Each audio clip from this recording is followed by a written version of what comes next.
Welcome to Behind the Paranormal with Paul and Ben Eno. What happens if you walk into your house and see yourself sitting at the kitchen table? What does it mean when people see ghosts of people who aren't dead? Can your life be influenced by people who were never born? Hello there, and welcome to the 293rd edition of Behind the Paranormal with Paul and Ben Eno. I'm Ben, and all those pretty weird questions came from my co-host and partner in the paranormal, my dad. Well, we have no guest this evening, so it will be an open-line show. But first, this week's contest question. And our question this week is, the question from last week first. What scientist who worked for Project Blue Book started out as a UFO debunker and ended up a UFO believer? Well, the winner was Stephanie Howard of Limerick, Ireland, where I spoke in 2006. I don't know if she was there. And the answer... Where you have to sing everything you say. It's a joke. Okay. Sorry, it took me a minute. Yeah. Oh, I don't know. Dr. J. Allen Hynek, whom I once had the pleasure of meeting, actually spending an evening with, was hired by the Air Force in 1948 to review and debunk UFO reports. He ended up becoming one of the most distinguished UFO believers of all time. Anyway, he was quite a chap. He makes a cameo in Close Encounters of the Third Kind, right? Actually, he does. Yeah, I've never seen this written down anywhere, and the only reason I know is because he told me himself. Steven Spielberg is notorious for putting in-jokes and obscure cameos into his films. For just a second, near the end of the 1977 film Close Encounters, when everybody's gathering around to meet the aliens behind Devil's Tower, there's a brief shot of a guy with a goatee putting a pipe into his mouth. That's Hynek. All right. So this week's question is, what Colorado hotel is considered one of the 10 most haunted places on Earth? Get that right, and win an autographed copy of my dad's most popular book, Footsteps in the Attic. And as we answer our emails and letters today, please feel free to join the discussion if you'd like and call us at locally. Wait, did I even ask the question? Yeah, you just did. What hotel? Oh, all right. Yeah. I completely blanked. See, who's the old guy here? You or me? Senile. I don't know. Okay. Feel free to join the discussion. Call us 401-766-1240 locally or anywhere in the United States, 800-449-1240. That was weird. Okay. I'm sorry. It's all right. You'll be all right, I think. Okay. We have a number of you can almost call this I suppose, extreme paranormal show tonight. We have those once in a while because all the questions tonight are pretty weird. Oh, actually, before we get started, there is one thing I wanted to mention. Ben's mom and I last evening, I should say Saturday evening, went to see a very upsetting film called Genocide Revealed. Many people don't realize that the Russians, as notably Joseph Stalin, carried on a tremendous genocide against the Ukrainian people from 1930 to 1932 about because they refused to collectivize. If anybody, we turn on the TV today and you have people who are protesting this, that, and the other thing, and they're not wrong, and we don't get into politics on this show, but on the other hand, people who claim to be socialists and communists should think about this. And if they take very lightly the rights that we have, they should think about things like this. Somebody like Stalin takes over under the communist system, and he just decided to starve millions and millions of Ukrainians to death because they wouldn't collectivize. They wouldn't leave their own land and go to collective farms where they had to live like animals anyway. It's just awful. And a lot of people don't realize that this sort of government-engineered genocide occurred in this period. And so this is what this film was about. And we may do a show on this. And you say, well, what's that got to do with the paranormal? Well, first of all, we constantly get questions about why does God permit evil in the world. That always comes up on the show, and we've had some interesting discussions about it. But also, there are reports many times when these terrible things occur in the vicinity, say, of when the Nazis had their concentration camps, when there were various terrible acts of genocide, for example, of the Turks against the Armenians, when they had things of the terrible evil occur in history, there are increased reports of paranormal activity.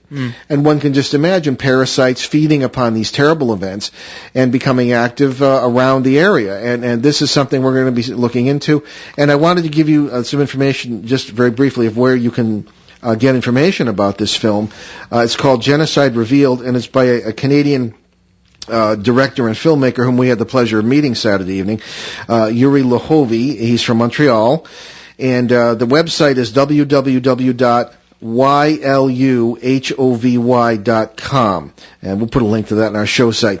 And there are surprisingly some terrible but nevertheless paranormal connections very often with these events. So stay tuned on that one. Now let's go to our emails, and this one is from Kayla in Mesa, Arizona. Okay. So, Kayla writes to us, I think you guys had two big turning points in my... I think I had two big turning points in my life. One was on a March evening in 2002 when I came home from work and I walked in the door and saw myself sitting at the kitchen table. The me at the table didn't notice the me that just walked in, and she was reading the newspaper and even turned a page. I was too shocked to even scream. I blinked my eyes, and when I opened them again, there was nobody at the table. Nobody can convince me that this wasn't real. I even heard the paper rustle when the me at the table turned the page. The second turning point in my life was when I found your show in 2009, and you are the only ones that go deeply into the paranormal, so that it really means something to me. Well, that's good. And you are the only ones who ever gave me a halfway decent explanation for my experience that doesn't make me sound like that makes me sound crazy. Your multiverse idea is the closest I've ever had to a logical explanation. Let me ask you in all seriousness, you always invite people to live the multiverse life. In doing this, do you ever see yourself sitting at the kitchen table? Well, that's a good question, Kayla.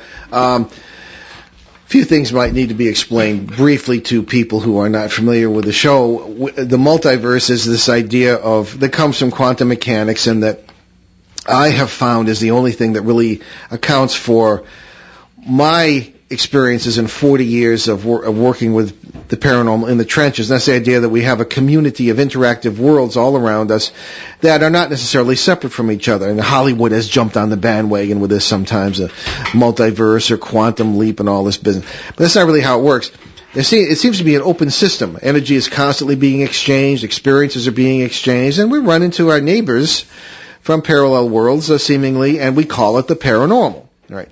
Whereas, you see somebody who may have died, they're not dead at all, they've never died in that world. That's what you're seeing. I mean, that's a highly simplified explanation for it, but that's what we're talking about when we talk about the multiverse. And we've taken it and gone, say, okay, well, this explains most of what's going on in the paranormal. Okay, well, so what? What do you do with it? How do you use it? What does it mean for you? Well, it has all kinds of profound meanings for how we live our lives, how we understand who we are, what our place is, what the universe is, what God is, how things work, and why they work. Understanding the multiverse helps you do that. The problem, as we often say, is not getting locked up.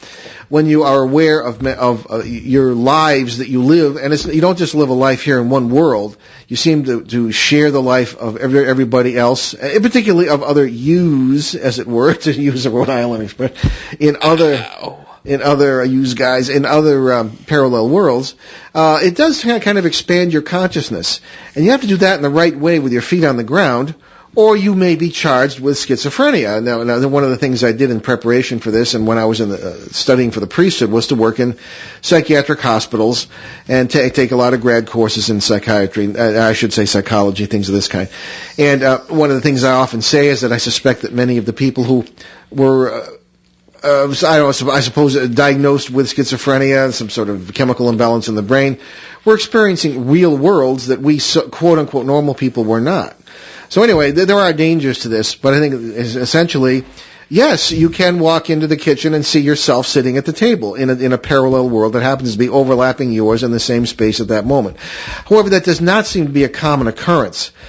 You may be rather, if you grow into this properly, aware of yourself in many different places at many different times, and it becomes a great big unity if it's balanced properly. And it's not really all that difficult to do. Now, Ben, you live in the multiverse too, but you do it in your own way. Yes, well, I don't necessarily walk in and see myself sitting at the kitchen table. One of you is enough. Although one time I did see my brother walk across the kitchen, but he was in fact in my basement.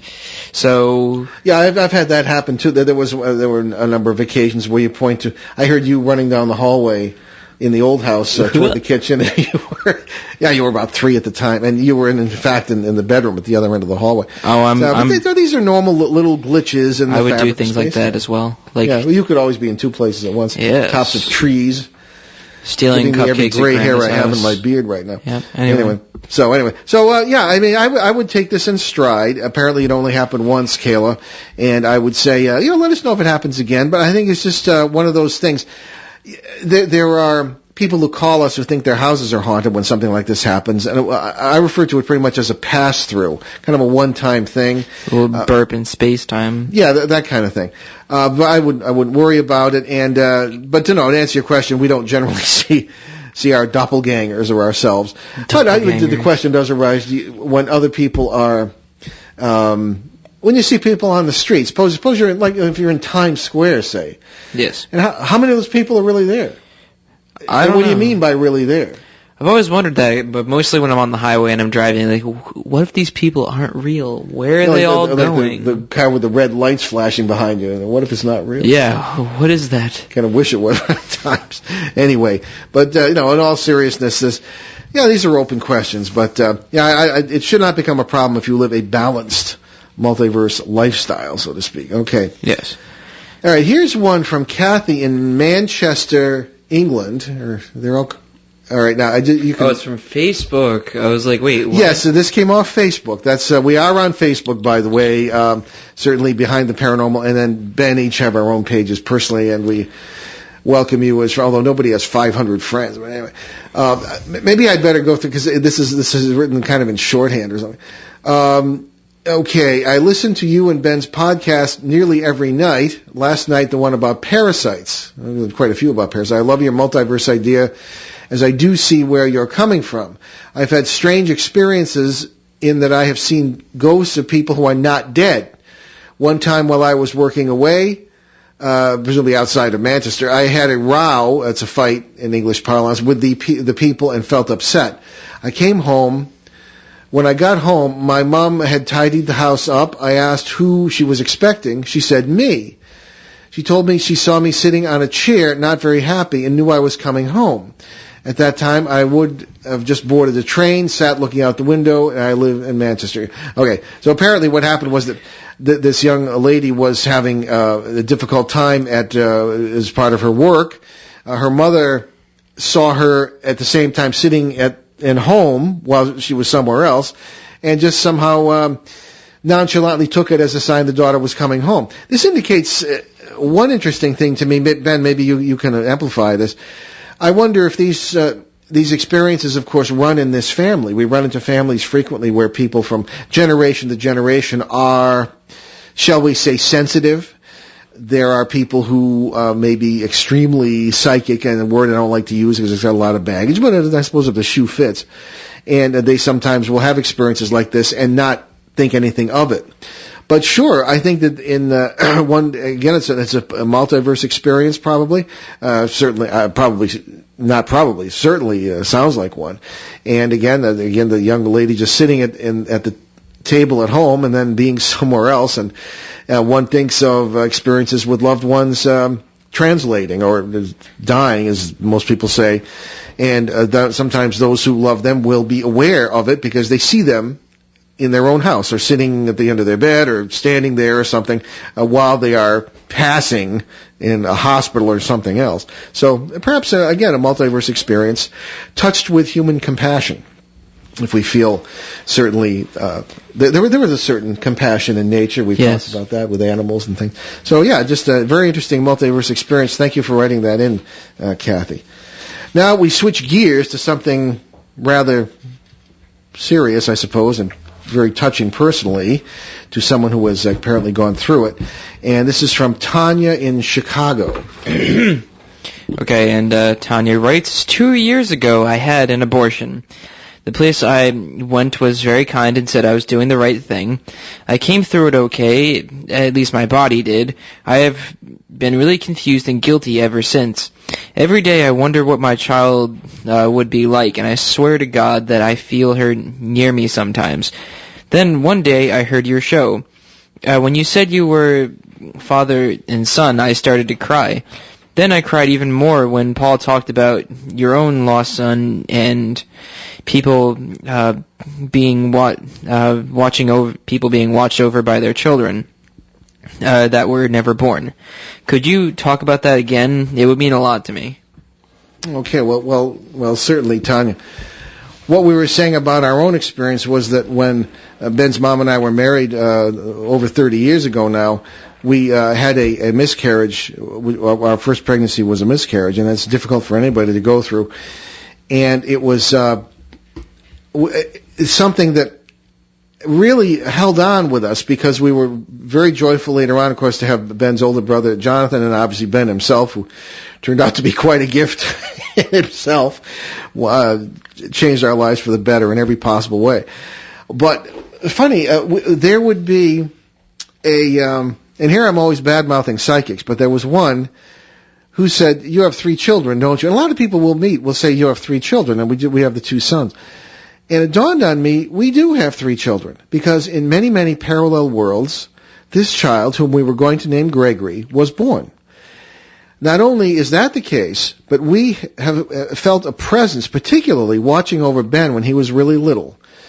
And this presence was a young man, and 2 and 2 came together, and it seemed like even though this child was never born, he has been born in many parallel worlds, in many of which he is aware of us, because love cuts through all these boundaries. And not to be sappy or maudlin, but this is it. I mean, love really is the most powerful thing. And we've felt him as a young man, older than our other 2 sons, who has been a presence with us. And we consider that a fantastic gift. We hear from people all the time who have either lost children one way or another, or who maybe never even had children. And as one fellow I was working with in California, I said, you've got a son whom you never had, who was watching over you. And I think that's really a pretty spectacular and beautiful thing in a remarkably simple way. So that is something that I think Tanya can take solace at. Whatever we do in our lives, that's what love is about. It's about forgiveness. That we move on. We look forward, not back. We pick ourselves up when we fail. If we make mistakes, we try to do better. That's what humanity is all about. And that's why we have guardians of all kinds. And taking that to its limit, the guardians can even be us. Yes. We can be our own guardian angels from other worlds. It's a really weird concept, but that seems to be the case. Run into that too. So I think that you have a loving presence, Tanya, who will always be with you, always be a guardian and a loved one. And what happened in the past in this particular world, it's obviously makes no difference. Think of all the worlds in which this child was born and everything worked out and all was well. And because I think there are far many more worlds where that occurred than where the negative occurred. So I think you have a great gift there, Tanya, and thank you for bringing up that subject. Okay, here is one from Fran in Montreal, Canada. Ooh. One of my favorite cities. It's my favorite city, too. Okay, hi, Paul and Ben. I look forward to your show all week. Oh, well, thank you. But, Paul, you are too nice with some of the dumber guests. Yeah. Ben tells me the same thing. Yeah. Anyway, I was really touched when you talked about the death of your mother a few months ago. Well, almost a year ago now. You really explained how you deal with it. And I love how much the multiverse theory explains so much about what happens to me. Maybe I'm really beginning to understand because my sister died last month, and it was just like you said, I could feel myself with her in another life so much that I felt like I only just discovered who my sister really is. It is wonderful. Well, that's good. No feeling at all. No feeling at all that I lost her. Just the opposite. I think some of our friends and family are upset that I do not seem upset. Yeah, that's Fran, you really kind of nailed it there, I think, too. And this came up last night on our CBS edition. We were talking about what was the context of that? I don't remember. Okay, well, anyway, we talked about the death of my mother, Ben's grandmother, and how we just said we have no. Oh no, it's right. Our guest was. Oh yeah, the Dawn Huron, kindred spirits. Yeah, who is a very active advocate for remaining close with those you love. And sure, why not? Of course, when the title of the show pass explaining many kind of the title of the show kind of misadvertised it. I was like, ghosts can be fun, and I was like, what? But no, I see, I got what she was saying. Yeah, well, anyway, so we talked about our own experience, and she kind of liked that, the idea of not figuring that they're here with us, but realizing how many worlds in which we are still with them. And it became a vivid experience for me. Obviously, I was her son. She was close to her grandchildren too, but there's something special about being a son. And we carry on like that. So, I mean, certainly as the same experience you seem to be having there, Fran. And as a matter of fact, Friday was my mother's birthday. It would have been her 96th birthday. And we had people calling from the old country, Connecticut is where I'm originally from, where a lot of her friends lived. And kind of sad, expressing I felt it was a joyful day. I felt her presence. I dreamed about her last night. We were having dinner at a lovely restaurant in Nova Scotia, and it was just great. We don't have any sense of loss anymore. So, well, if anything, you should be happy because then they're not suffering anymore. Well, yeah, we used to go to the nursing home like with the king, and she really didn't suffer. I mean, she had some heart problems, of course, serious ones, but I mean, she had her wits about her all the way, and we laughed and we had a good time, and we saw her almost every day. So, but still, it's a better situation now because again, I think we go to the nearest place which is the most, I suppose, path of least resistance, as in all things in nature, world. And very often, if the love is really there, we have that experience. But another thing came up last night too, that there are times when you just have to say goodbye. Yeah. Sometimes, suppose you didn't like the person. I mean, there are lots of people, they say you can pick your friends but not your relatives. So, sure enough, there may be times just to say goodbye, or wherever their consciousness has gone, whatever life, they probably have other things to do. So, that could happen as well. We get complaints from people, oh, how come you have these experiences with your loved ones, or this person does, but we don't. I haven't heard a whisper. I said, well, sometimes it's just, I don't know, it all depends. So in any case, why don't we, take our commercial break here. And we are Behind the Paranormal with Paul and Ben Eno on WOON 1240 AM and ONWorldwide.com in New England's beautiful Blackstone River Valley. And we will be right back. ON Radio, ON Worldwide. Hi, I'm registered dietitian Karen Zangari, reminding you to put food first. Your mother was right. You do need to eat your fruits and vegetables. I'll be talking about food, nutrition, and you on Monday mornings after Coffee and right here on ON Radio. ON Radio, ON Worldwide. And we wanted to tell you about Amazon Kindle, our good friends from Amazon Kindle. It is an e-reading device that you can have a lot of fun with. And now, coming up, let's see, this is, I believe the debut has occurred, or is about to. Oh, it's November 15th. So Tomorrow. Wednesday, yeah, okay. Tomorrow. Tuesday. Okay, yes. Hey, I'll get what date. Anyway, Amazon Kindle Fire should be debuting, and it's only $1.99, and you can get it at Staples. What it will do is download for you all sorts of books, over 1 million books, magazines, newspapers, movies. Take it anywhere with you, and it's the coming thing.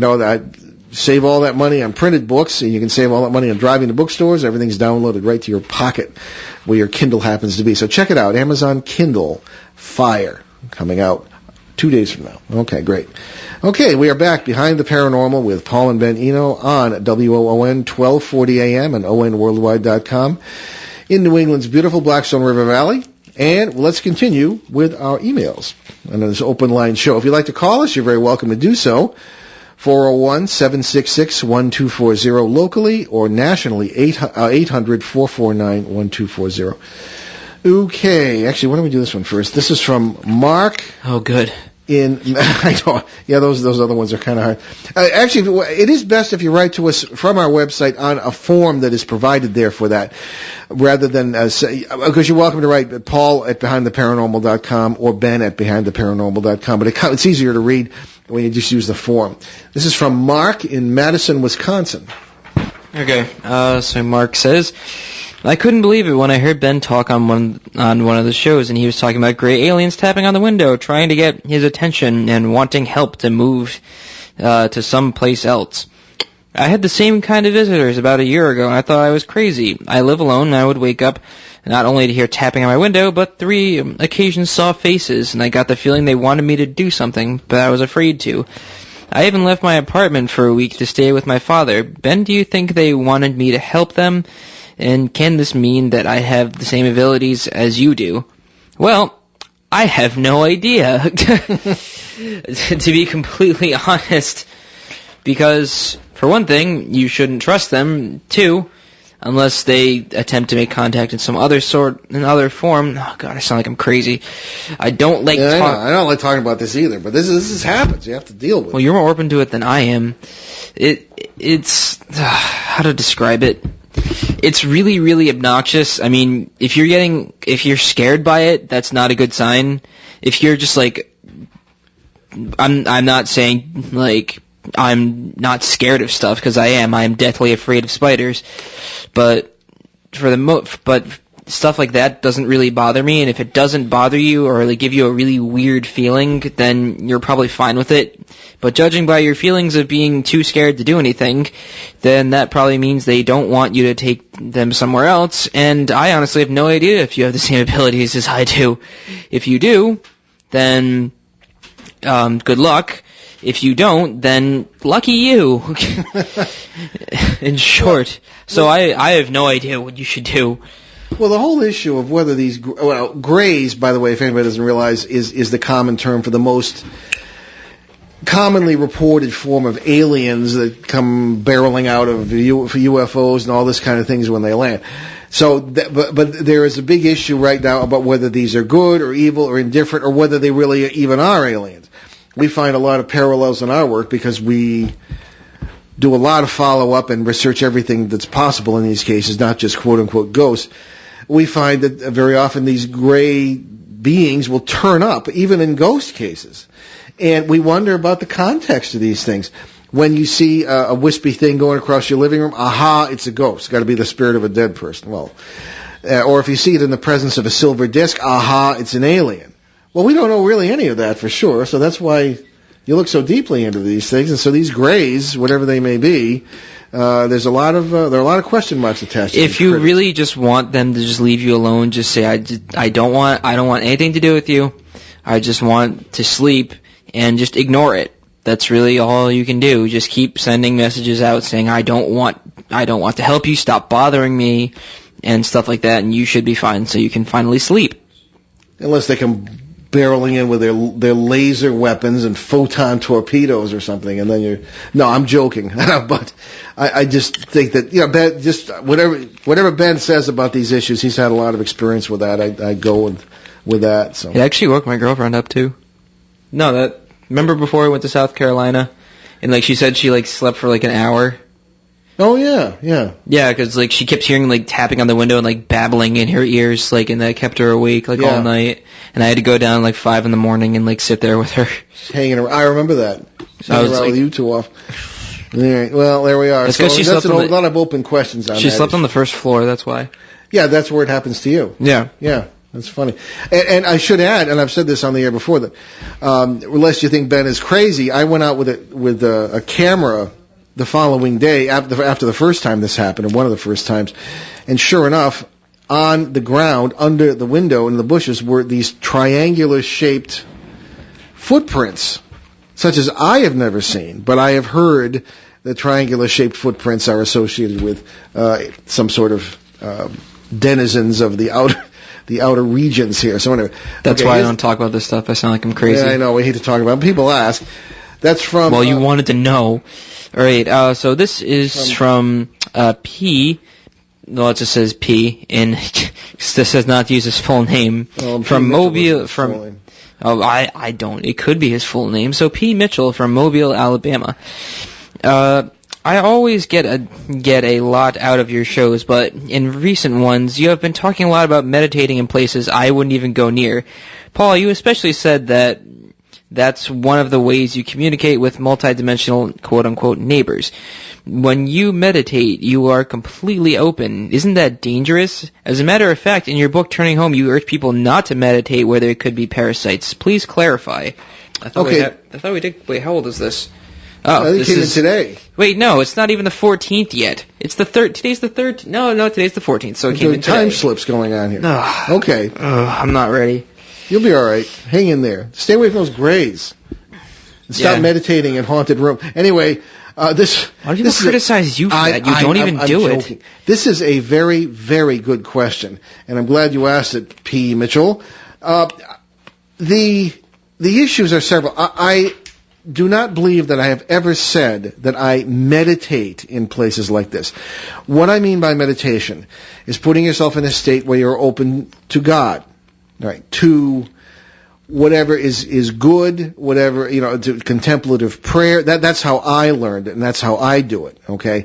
Use of what the Eastern religions might call mantras, the Jesus prayer, the Isis prayer, things of this kind that can be used in meditation. This is not what I do in troubled areas, okay?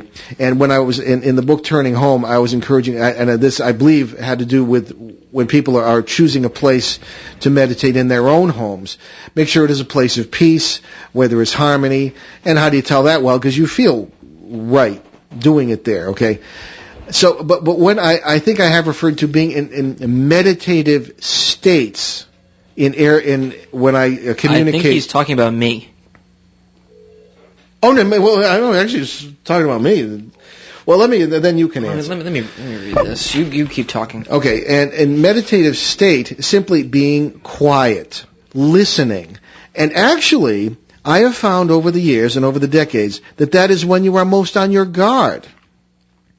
Is when you are in a meditative, all is quiet. You can hear. If there is an enemy, you can hear the enemy.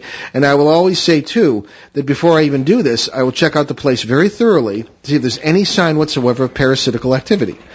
So I'm glad you asked this because it needed to be qualified. So I hope I've made myself clear on that. A meditative state is not the same thing as meditation when I'm referring to what I'm doing myself, okay?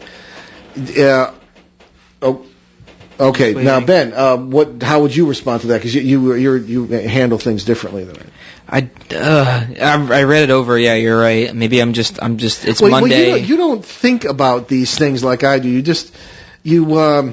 tend to be very, I don't know, non-intellectual about it. Okay, so I mean, and I respect that, but I mean, I just do a little differently. But well, no, the more you think about it, the less you can do it. Well, the thing is, he's saying that it's dangerous. You're opening yourself up to stuff. What he's talking about is you meditate in places where you don't mean to, where it's not safe to meditate. Like, say for example, I'm trying to think of a good example. Parasite case in the last one that we did. That's a dangerous place for someone of normal caliber to meditate. You know what I'm saying? Yeah. So, that being said, that's probably what he's trying to get at. Isn't that dangerous? I mean, you're opening yourself up to all these things. Well, is what you were doing meditation? You go beyond meditation. I mean, you literally do the shaman thing, and you enter other worlds. Well, it's not meditation. It is dangerous. Yes, it is actually extremely dangerous. It is. If somebody interrupts me during that, I could possibly lose my mind and go brain dead. But the whole you could literally disappear in another world. Well, it's happened. Even worse than that. Anyway. Yeah. The point being is that, yes, it is extremely dangerous. That's why I urge people not to do it. Yeah, you shouldn't ghost hunt in general. No. Be involved with this at all. Yes. So okay. The big problem is protection. That's not the big problem. The big solution is protection. How much do you have? What kind of protection do you have? Are you sure it's real protection? Yeah. And that is essentially what keeps me from going insane and or being whatever attached, suppressed by parasites. And a lot of support. If you came to our house, you would feel all kinds of power outside protecting the house, literally. Some of the photographs we've gotten are very interesting, too. So, a good point, again, Mr. Mitchell here, or Miss Mitchell, I don't know which, but that's pretty much our answer. Yeah, it's not everything, it's not something that someone should do. I don't do it in that way that you suspect. I do it in a safe place, but the meditative state, the quiet state, is not the same thing as meditation as I do it, and I do it in places in order to listen to see what might be heard. And if there's any danger, I get out of there. I don't communicate with parasites. Anyway, we have a call. This is Donna from Connecticut. Donna, our show reporter, I would assume. Donna, yes. Are you there? Yes, I am. Hi, Paul. Hi, good to hear from you. Oh, it's been a while. Yes, it has. Yes, it has. You've been sending us updates, which we have not had a chance to get to on the air. But what do you got for us tonight? Well, the fall's coming on, and we're in the house more, and we're getting more activity as we have over the years. Now, let me just interrupt you for a second. For those who are not familiar, Donna's case is one of the most remarkable. She's a show reporter here, but she's also the subject or the victim in some cases of one of the most remarkable cases and longest cases we've ever worked on. She lives in Connecticut, and her house is a sort of a Grand Central Station of the multiverse. Anything can and usually does happen, although nothing negative so far, really, that we've ever compared with some of the other stuff here. So go ahead, Donna. What's going on? Well, we had an incident. It's funny. I was listening to your show, and you're talking about the woman coming in and seeing herself sitting at the table. My daughter had come to me the other morning and said that my grandson had not been able to sleep in his bed, so he asked if he could sleep in hers, and she said okay. So in the middle of the night, she said she heard him in the hallway between her room and his room, and he was saying, "Mommy, I'm cold, and she started to answer him, and then she felt him kick her in the back. He was still in bed. So that's kind of the same lines here going on. She heard him going toward his room, but he was right behind her the whole time. Yeah. I've been doing some, as you know, I run my tape recorder frequently when I'm alone in the house, and I have a chance to have it completely quiet in here. And my latest was, I think I'd emailed you about the swearing.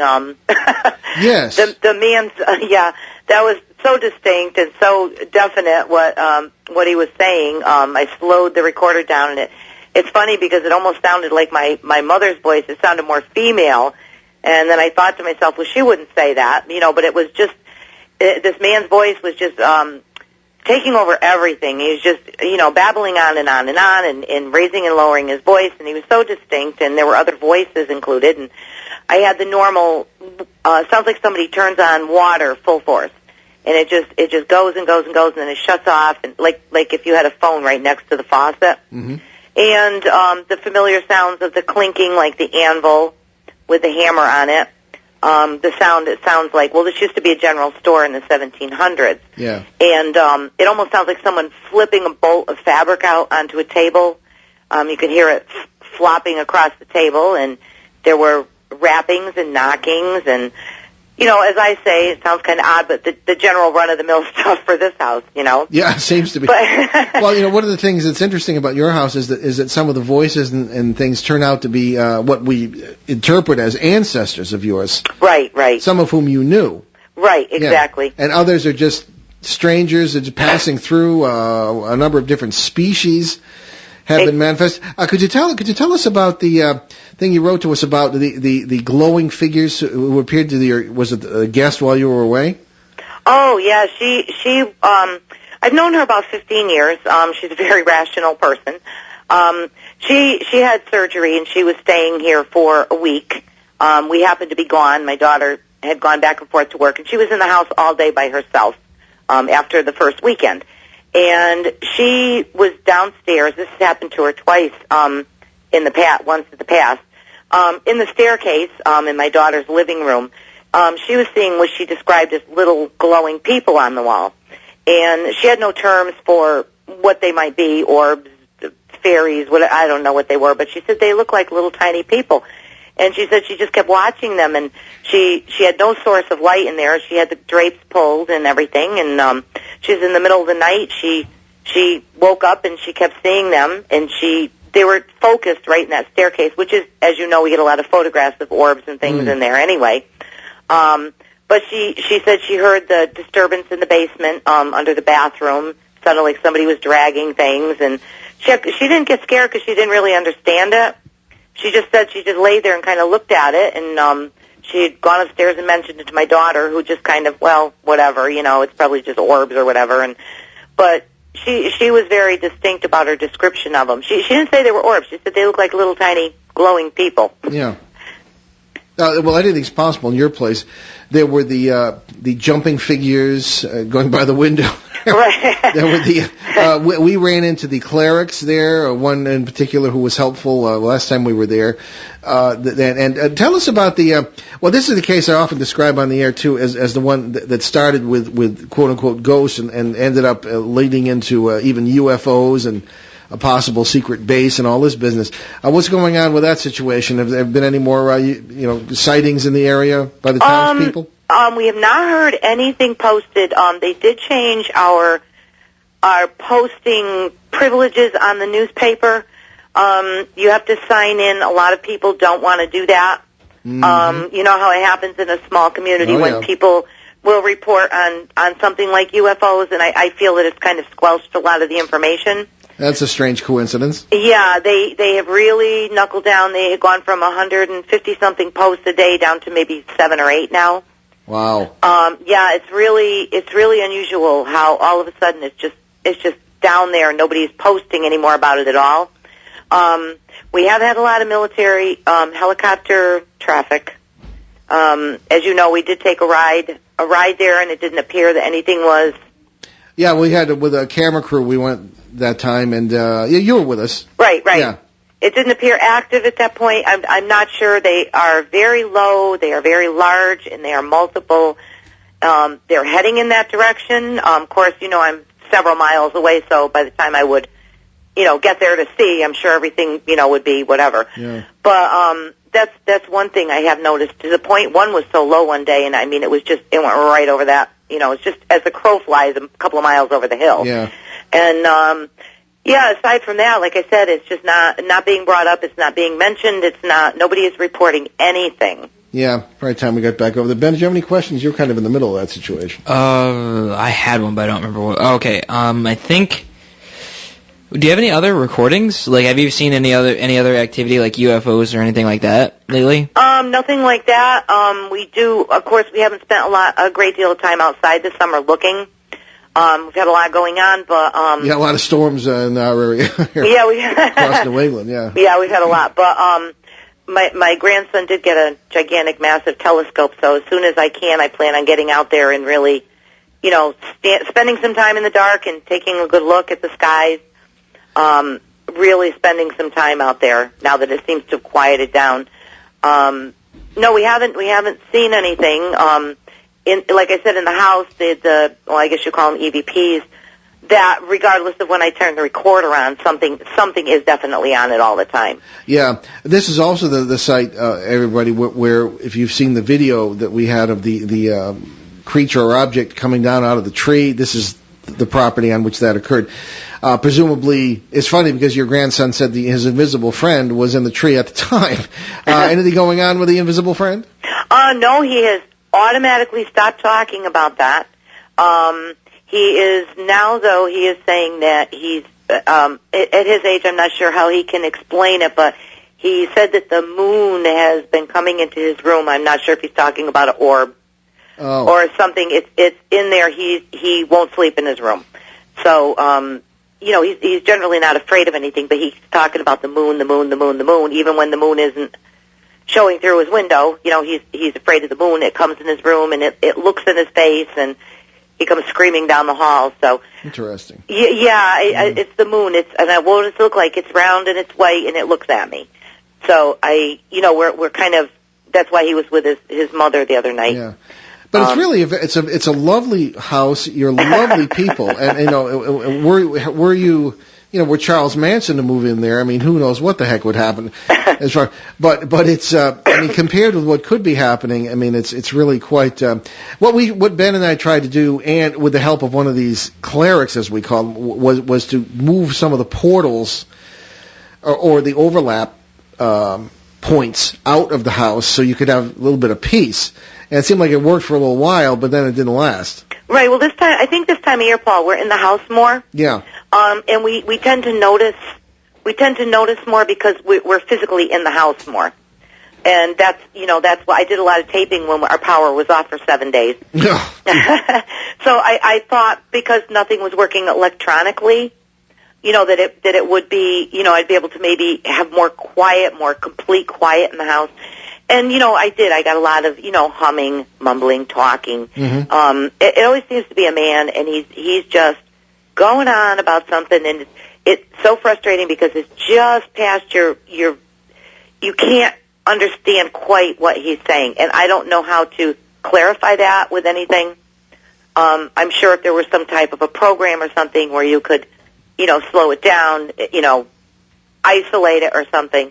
But just listening to it with headphones, he's just going on all the time, and he's almost in every single one of the tape recordings that I do.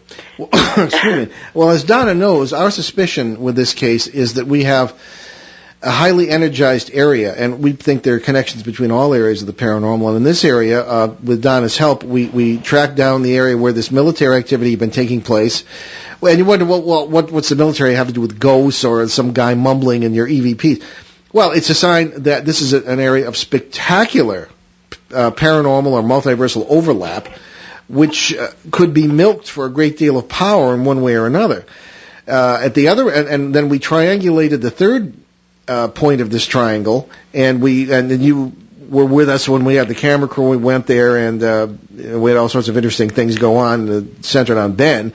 And there we are. So there were connections, and we think that not to tell them they were, well, I don't want to say any more, but there was activity there as well. So there we are, a remarkable case that we're going to continue working on. And Donna, thank you for the update. Anything else going on? No, I had emailed you. I had emailed you a picture of that big giant blood red orb that was hanging in the staircase. Yep. I was a little concerned about that one. I don't know. I've never seen anything like that. I mean, generally the white orbs, and we've had various colored ones, and the yellow, and the pink, and the blue, and the green. But this one was just so huge and so distinct that it was a little bit troubling. It didn't look friendly. It didn't look happy. I don't know if they can look a specific way, but that one was just massive. Well, my suspicion about orbs personally is that they're life forms that feed around the boundaries of these places, and your house is full of the boundaries, so that's one explanation. But again, we don't know. We keep watching, we keep supporting each other here, and we keep hoping for better information at all times, and we'll just keep doing that. Okay, well, I'll keep you updated. Okay, Donna, we'll be seeing you soon, I'm sure. Okay, Paul. Okay. Ben. Tell Ben I said hello. Hello. Right here. Or goodbye, I should say. He's just being quiet this evening. Yeah, I know. Okay. Okay, thanks a lot. Thanks very much. Best to the family. Bye. Okay. All right. I think we have time for another. Well, I was listening. Okay. So anyway, continue. All right. This is let's see, Carl in Seattle. All right. I think your work is very unique, and thank you for what you are doing. My question is, with grays having been around so long, has anybody ever found a fossil evidence of grays? Actually, that's a good question. People often ask that. Even all these. I thought I heard something like that. Yeah. I know they found like some skeleton in like I don't remember if it was New Mexico or not, and it was like of this. It was like of a gray and like a native girl or whatever, and they were like in this cave or something, and it was like perfectly preserved. It was weird. Didn't we have someone on the show that talked about that? We have. That's Lloyd Pye. Yep. He's been on the show a couple times. The Star Child skull. Exactly, the Star Child skull. Yeah, I was trying to remember what that was. And because remember we asked him last time it was on, where did this come from, and what, have any other fossil evidence been found? If this is indeed some sort of hybrid and not just some sort of deformity from this, if it even was a child. But sure enough, he said, in Mexico, old Mexico, there was a lady and someone else, I guess, who had found, after a washout, the skeletons that were with the stars. Oh, yeah, I know what the question was. I said, what about the rest of the skeleton? Oh, yeah. And apparently there had been a big washout, and the skeleton itself had been pretty much lost, but there have been others found. But the most remarkable is this Star Child skull, which has been tested for DNA, and there are all kinds of fluky results in this business. But again, for mainstream science, I mean, it's like a religion. It has its own exclusivity, and for the true believer, no proof is required, and for the unbeliever, no proof is ever enough. So they never get anywhere with most of this stuff. But the answer is yes, Carl. There have been other evidence of, I suppose, fossil evidence of some kind of strange thing. What were we looking at, Ben? We were putting together a presentation on sort of a slideshow, PowerPoint presentation, and remember the picture of the Paluxy Riverbed in Texas? Oh, yep. Yeah, and there were dinosaur footprints next to human footprints, crisscrossing human footprints. Now, this, of course, is impossible. 60 million year difference at least. You don't hear about that stuff in history class. Well, you don't, no, because it's not generally accepted. But I mean, there's quite a bit of evidence of this. It's not generally accepted, but there's evidence right there. It's just a fluke. And the creationists use it to justify their point of view.